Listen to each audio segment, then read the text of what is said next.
Hello बच्चों, नमस्कार। आप लोग देख रहे हैं यूट्यूब चैनल MCI और मैं हूं विकास त्रिपाठी। बच्चों, आज हम लोग कक्षा 10 विषय गणित में एक्सरसाइज 2.3 जो कि बहुपद से संबंधित है, इसके बारे में पढ़ना है। इसके दो प्रश्न हम पिछले वीडियो में पढ़ चुके थे। आज देखते हैं इसका प्रश्न नंबर 3।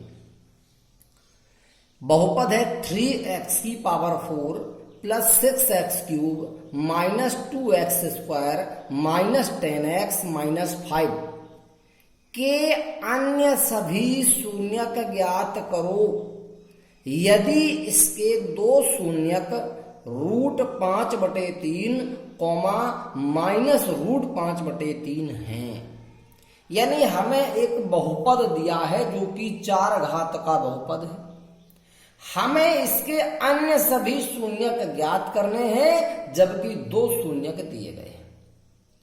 बच्चों, हम लोगों को पता है किसी बहुपद में चर की सबसे बड़ी घात जितनी हो उस बहुपद के उतने ही शून्यक हो सकते हैं। हमारे इस बहुपद में सबसे बड़ी घात 4 है तो उसके 4 शून्यक हो सकते हैं। इन 4 शून्यकों में से हमें 2 शून्यक दिए गए हैं और अन्य 2 शून्यक हमसे पूछे गए। बच्चों, इस प्रश्न को समझने के पहले इसमें आने वाली कुछ बेसिक बातों को समझ लेते हैं। क्या बात है बेटा? सबसे पहले तो किसी भी संख्या या बहुपद का गुणनखंड क्या होता है, हम आपको ये बातें संख्याओं में समझाएंगे। उस संख्याओं से अगर समझ में आ गई तो वही चीज बहुपदों में भी होती है। तो सबसे पहले तो गुणनखंड क्या होता है, आप जरा ध्यान से देखें। जैसे एक संख्या है 20। 20 को अगर 2 से भाग दिया जाए तो क्या होगा? 2 एकम 2, क्या बचा? यहां कुछ नहीं। अब अंक लिखा 0, जब अंक भी लिखा जाए और भाग ना जाए तो एक 0 आता है, का भाग समाप्त हो गया। तो बच्चों, हमने देखा कि 2 का भाग 20 में देने से शेषफल क्या आया? 0। हमने कल भी बताया था बहुपदों में अगर एक संख्या का दूसरे संख्या में भाग देने से शेषफल 0 हो तो जो पहली संख्या है वो दूसरे को पूर्णतः विभाजित कर रही है, या पहली संख्या दूसरे का एक गुणनखंड है। तो गुणनखंड का सीधा मतलब है पूर्णतः विभाजित कर देना। अगर एक संख्या का भाग दूसरी संख्या में पूरा पूरा चला जाता है तो पहली संख्या दूसरी संख्या का एक गुणनखंड है। ऐसा ही बहुपदों में भी हमने कल बताया था। अगर एक बहुपद दूसरे बहुपद को पूरा पूरा विभाजित कर रहा है, यानी भाग देने पर शेषफल 0 आ रहा है, तो पहला बहुपद दूसरे का गुणनखंड है। अब बच्चों, ध्यान देने की बात, हमने देखा कि 2 इस 20 का गुणनखंड है क्योंकि 2 का भाग 20 में पूरा जा रहा है। अब अगर हम 5 का भाग देकर देखें तो 5 चौके 20, 20 का 5 का भाग भी 20 में चला गया। यानी 2 भी 20 का गुणनखंड है और 5 भी 20 का गुणनखंड है। तो बच्चों, ध्यान देने की बात यह है कि अगर 2 और 5 दोनों इस 20 के गुणनखंड हैं तो 2 गुणा 5 यानी 10 भी 20 का एक गुणनखंड होगा, ये निश्चित है। यानी किसी संख्या के 2 अलग अलग गुणनखंड पता हो तो उन गुणनखंडों का गुणनफल भी उस संख्या का गुणनखंड होता है। यही बहुपदों में भी होता है। यदि किसी बहुपद के हमें 2 अलग अलग गुणनखंड पता है तो उनका गुणनफल भी बहुपद का गुणनखंड होता है। एक बात तो बच्चों हो गई। दूसरी बात ये, अगर किसी बहुपद का शून्यक पता है, बहुपद भले ही 3 घात का है, शून्यक हमें 1 पता है, हमें शून्यक पता है किसी बहुपद का शून्यक है 3, तो अगर हम बहुपद में उपस्थित चर राशि से शून्यक को घटा दें तो जो व्यंजक हमें प्राप्त होता है ये उस बहुपद का एक गुणनखंड होता है। हमें किसी बहुपद का शून्यक ज्ञात हो, तो उस बहुपद में उपस्थित चर राशि से शून्यक को घटाने से जो व्यंजक मिलता है, ये व्यंजक बहुपद का एक गुणनखंड होता है।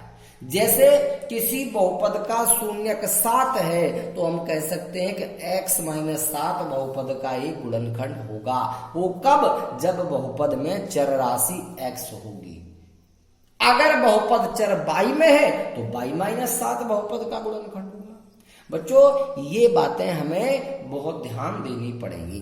तो चलिए अब बात करते हैं अपने प्रश्न की। एक बात बच्चों और जान लें यहां पर, जैसे हमने कहा कि 5 जो है इस बहुपद का एक, इस संख्या 20 का एक गुणनखंड है। 5 का भाग दिया 4 में, 5 चौको 20, 0 आ गया। ध्यान देने की बात यह होगी कि अगर 5 इस 20 का गुणनखंड है तो 5 का भाग 20 में देने पर भागफल क्या आया? 4। तो 4 भी 20 का एक गुणनखंड होगा।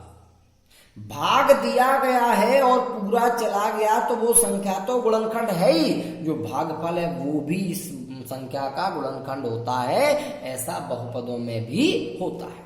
चलिए बच्चों, अब देखते हैं अपना प्रश्न। प्रश्न एक बार फिर पढ़ लें। 3x की पावर 4 + 6x³ - 2x² - 10x - 5 के अन्य सभी शून्यक ज्ञात करो यदि इसके 2 शून्यक √5/3 और -√5/3 है। बच्चों ध्यान देंगे, √5/3 बहुपद का शून्यक है तो x - √5/3 बहुपद का गुणनखंड होगा। -√5/3 भी बहुपद का शून्यक है तो x प्लस, चूंकि माइनस से सूत्र में होता है, माइनस इसमें भी है तो प्लस हो जाएगा, x + √5/3 भी बहुपद का एक गुणनखंड होगा। अब समझने की बात है कि x - √5/3 भी गुणनखंड है और x + √5/3 भी गुणनखंड है, तो दोनों का गुणनफल भी बहुपद का एक गुणनखंड होगा। इस बात को एक साथ हम शॉर्ट में लिखेंगे क्योंकि सवाल बहुत बड़ा हो जाएगा अगर ज्यादा विस्तार से करेंगे। तो लिखेंगे हम हल में, चूंकि √5/3 तथा -√5/3 दिए गए बहुपद के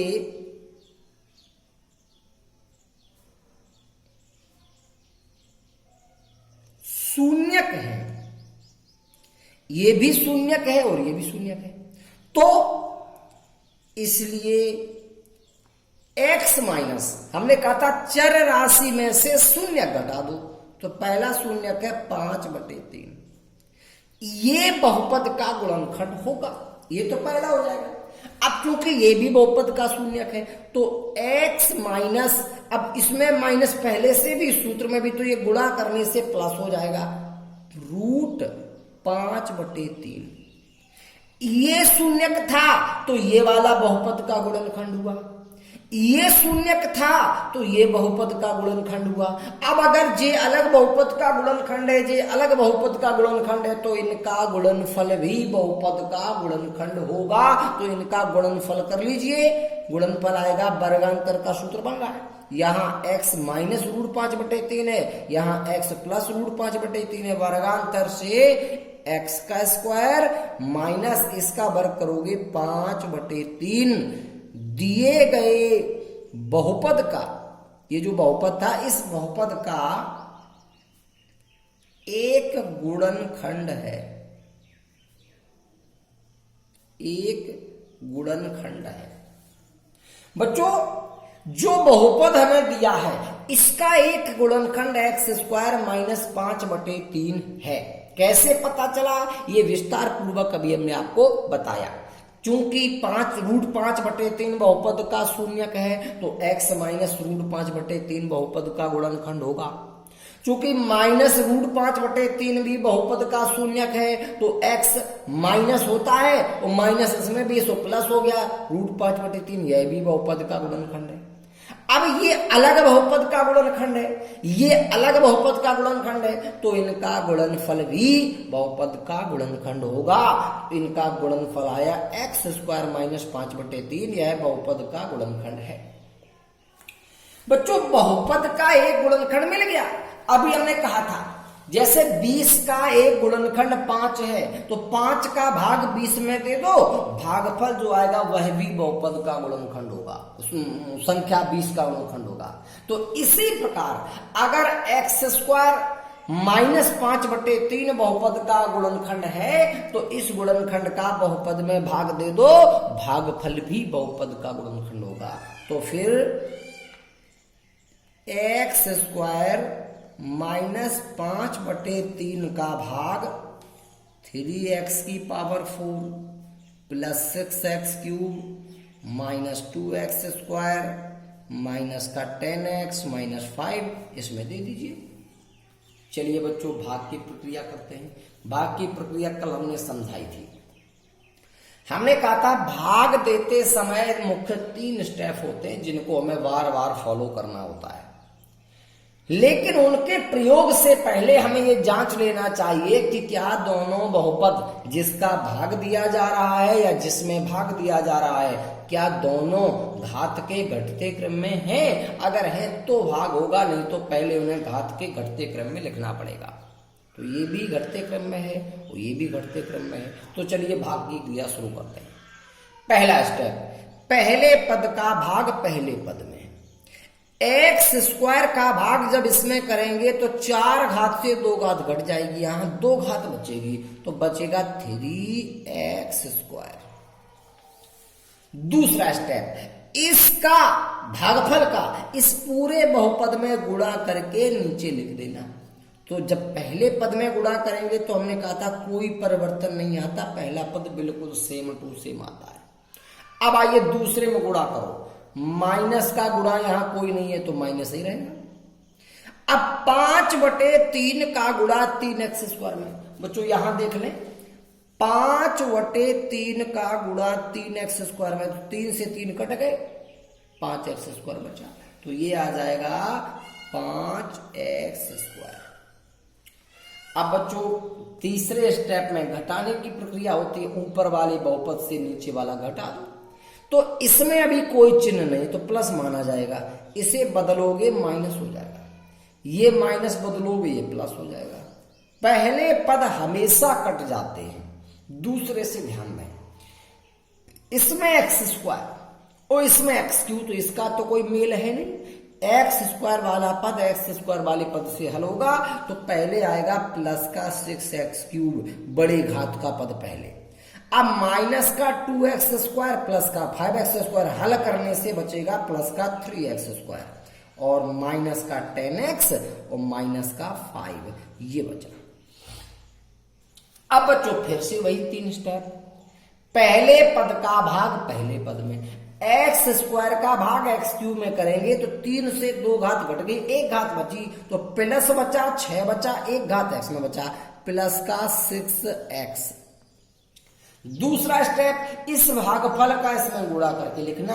तो पहला पद तो सेम मिलना है, इसमें तो दिमाग लगाना नहीं। दूसरे में आ जाओ, माइनस गुणा प्लस माइनस। अब 5/3 का गुणा 6x में करना है बच्चों, फिर यहां कर लेते हैं 5/3 का गुणा 6x में, 3 दूनी 6, ये 2 बार कट गए, और 5 दूनी 10x, तो ये बन गया 10x। अब बच्चों तीसरा स्टेप, ऊपर वाले बहुपद से नीचे वाले को घटाना, तो फिर नीचे वाले बहुपद के चिन्ह बदले जाएंगे, ये प्लस से माइनस, ये माइनस से प्लस। पहला पद तो हमेशा ही कटता है बच्चों, यहां माइनस का 10x है, यहां प्लस का ये भी कट गया, बचा क्या, प्लस का 3x² माइनस का 5। फिर से पहले पद का भाग पहले पद में, तो x² का भाग दोगे, x² कट जाएगा, क्या बचेगा, प्लस का 3, प्लस 3 का गुणा करो तो प्लस का 3x², माइनस 3 से 3 कट जाएगा, गुणा करने से क्या बचेगा 5। फिर घटाएंगे, नीचे वाले बहुपद के चिन्ह बदल दिए जाएंगे।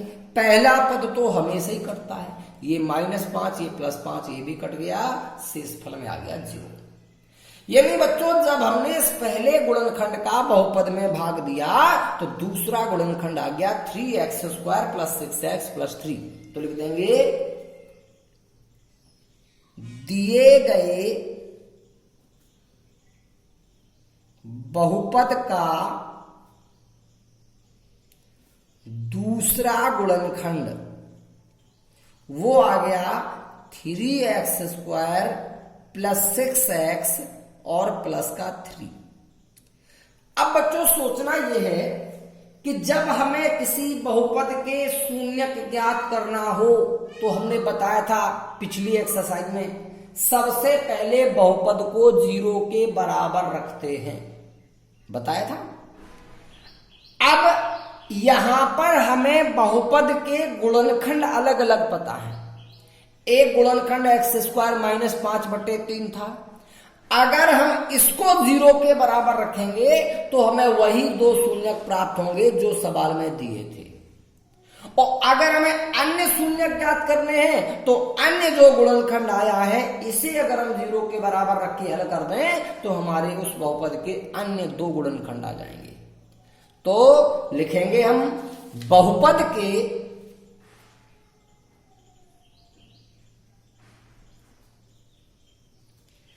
अन्य शून्यक ज्ञात करने के लिए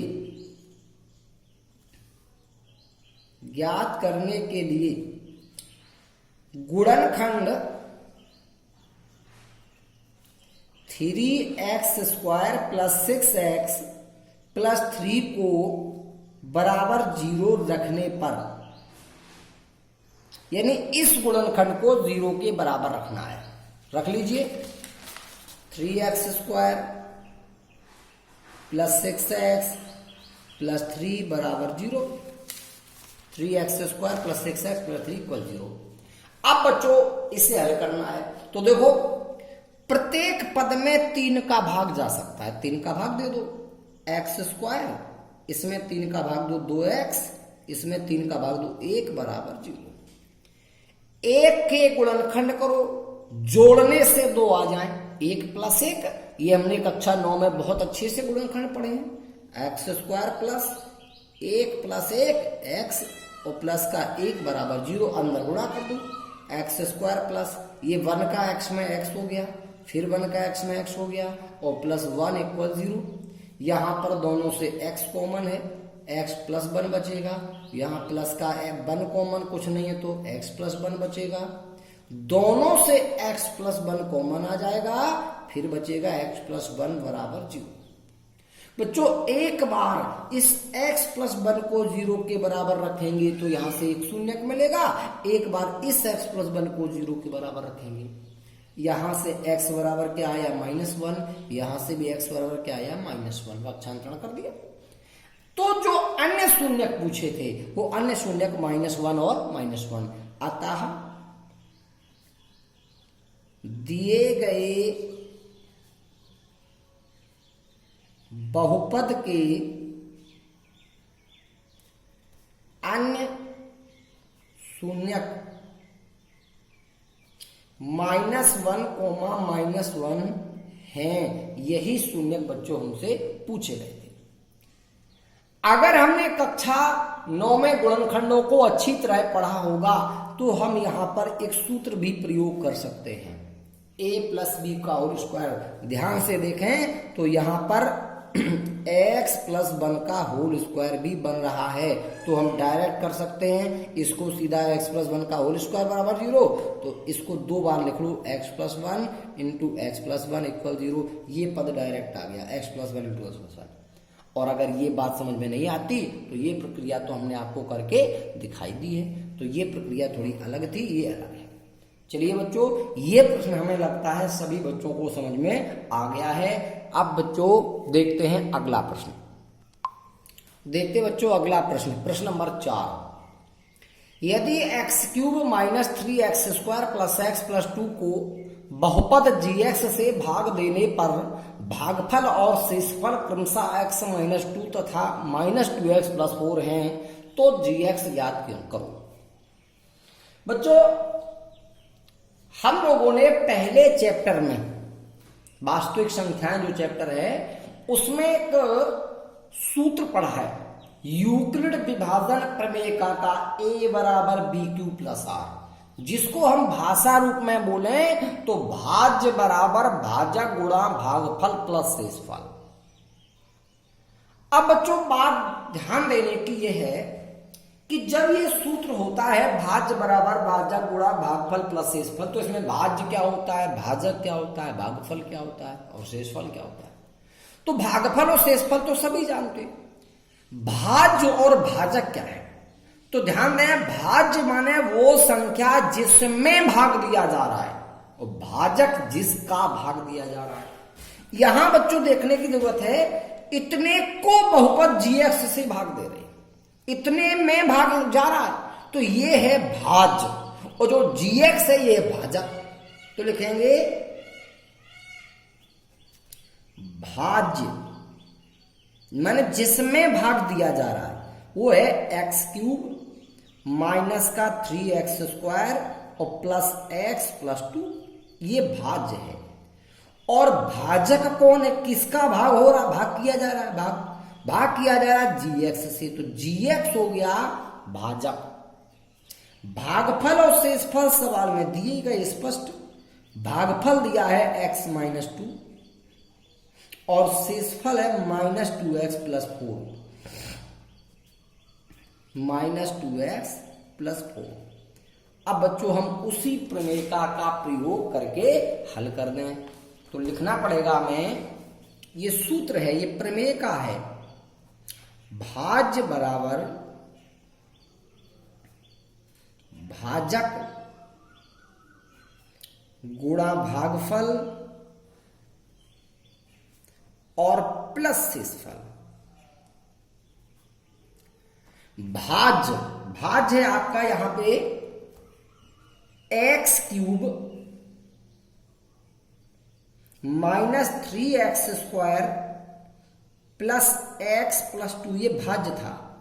भाजक था GX, भागफल था आपका x माइनस 2 और प्लस शेषफल था माइनस 2x प्लस 4। इसे हल करके हमें GX निकालना है। तो बच्चों GX को छोड़कर ये जो पद है इसको पक्षांतरण कर दो। तो इधर लिखा है x³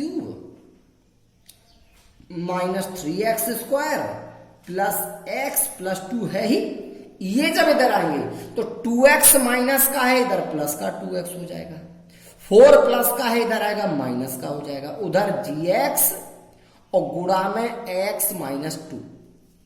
बच्चों अगर हमें GX निकालना है तो जो x माइनस 2 है इधर गुणा में है, इस पक्ष में आएगा तो भाग में आएगा। तो ये पद हम पहले लिख ले रहे, हमने लिख लिया GX इंटू x माइनस 2 बराबर, इसे जरा हल कर लो, ये x³ है, ये माइनस का 3x² है, प्लस 2x है प्लस x है, मिलकर के प्लस 3x हो गया, माइनस 4 है प्लस 2 है, घट करके माइनस 2 हो गया। अब अगर हमें GX चाहिए तो इसका उधर भाग कर दीजिए, तो x³ माइनस 3x² प्लस का 3x माइनस 2 और भाग में आ जाएगा x माइनस 2। बच्चों अब हमें x माइनस 2 का इसमें भाग दे करके भागफल निकालना है, जो भी भागफल आएगा वही GX का मान हो जाएगा। ये भागफल आप लोग ज्ञात करेंगे और जो भागफल आएगा वही आपका आंसर होगा, क्योंकि शेषफल इसमें 0 होगा, ये इसे पूरा पूरा विभाजित करेगा। ठीक है, तो अब इसको बच्चों आप लोग घर पे करेंगे। अब आप लोगों को चौथे प्रश्न तक 2.3 का हल करना है और उम्मीद है कि आप लोगों को पिछले सभी प्रश्न अच्छे से आ गए हैं, क्योंकि किसी भी छात्र या छात्रा ने अभी तक कोई प्रश्न दोबारा नहीं पूछा है। चलिए बहुत अच्छी, प्रतिदिन होमवर्क जरूर करते रहें। धन्यवाद बच्चों, नमस्कार।